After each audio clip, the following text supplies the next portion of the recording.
tan iyo 2011 dagaalada magaalada dhexdeeda ah markay joogsadeen caasimadda Soomaaliya waxa ay ku naaloonaysay xasilooni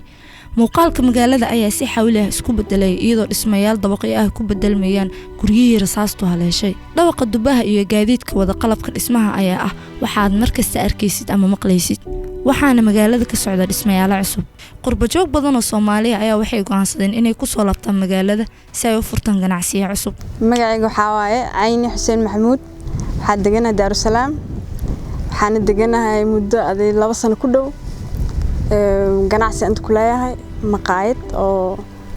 pizza sidoo kale magaalada waxa ku soo qulqulaya dad badan oo ka kala yimid miyi iyo magaalo kuwaas oo waxbarasho iyo shaqo u soo doontay caasimadda hasa ahaatee horumarkii kobaca magaalada waxa barbar socda qiimo aad u badan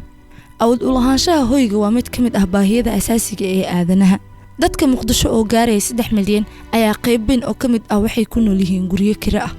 sanadihii la soo dhaafay waxa magaalada gudaheeda si weyn u kordhayay qiimaha ijaarka iyo iibka guryaha waxa 3 jibaarmay qiimaha kirada guryaha waana mid ay si macmal u maamulaan dadka guryaha kireeyaan iyadoo aan tixgelinayn dakhliga soo gala shakhsiga kireysta 10 sano la soo dhaafay magaalada Muqdisho horumarkeeda quruxdeeda aad ay u sarakacaysaa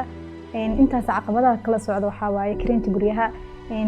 income kana soo galaayo iyo kiradana laga qaadaa isma lahan sometimes adoo ku xisaabtamaysid in intaas ay kirada qiimaheeda aad ibtid ama milkiilaha ku dhahayo kirada waa la kordhiyay oo ku soo dar soo adigana miskiinayso waxa ku soo galaayo iyo waxa ka baxayo ama hadaadan awoodinna waxa kugu qasbanaysaa xaafada markaas la qabsatay inaad ka baxdid caqabadahaas waxa rajaynaynaa in la xaliyo oo la keeno level of income keena iyo ijaarka iskeenayo labadaba lagu kala bixiyo qof walba comfortable oo ku dareemo qiimaha iibka guryaha ayaa waxay keentay dhalinyaro badan oo ku riyoonaysay lahaanshaha guri inay dib u dhigaan riyadooda waxaan ka mid ahay dhalinyarada magaalada shaqaysto soo dhalinyaradan hadda ognahay waxay leeyihiin horta riyooyin badan riyadaas waxaa nooga mid ah in guri gadano soo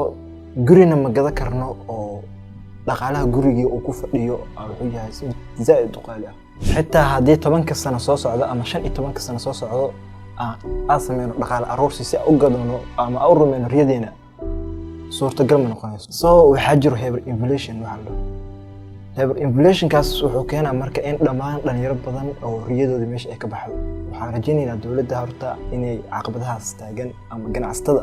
sida ugu fudud oo lagu xalin karo in lagu xaliyo sidee loo maareyn karaa qiimaha hawada sare ku socda ayaa ah su'aal ay dad badan isweydiinayaan balse aysan jawaabtooda helin